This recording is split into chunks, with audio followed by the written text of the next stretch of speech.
కొట్టక ముందు చిన్న ఉండే, ఎదుగుదల తక్కువ ఉండే. కొట్టిన తర్వాత గ్రోతింగ్ బాగా వచ్చింది. గ్రోతింగ్ బాగుంది, కాడలు మంచిగా వస్తున్నాయి, పంగలు కూడా బాగా వచ్చేస్తున్నాయి.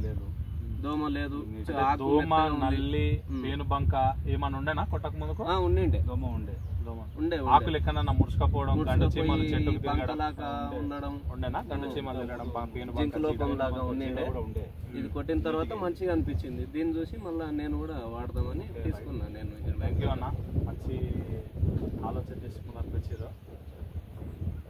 ఇంకా చెప్పండి మీ ఎక్స్పీరియన్స్. మంచిగానే ఇప్పుడు మీరు చూడడానికైనా మంచిగా కనబడుతుంది. 20 ఎకరాలు అంటే అది ఒక 10 ఎకరాలకు, ఇది ఒక 10 ఎకరాలకు తీసుకున్నాం.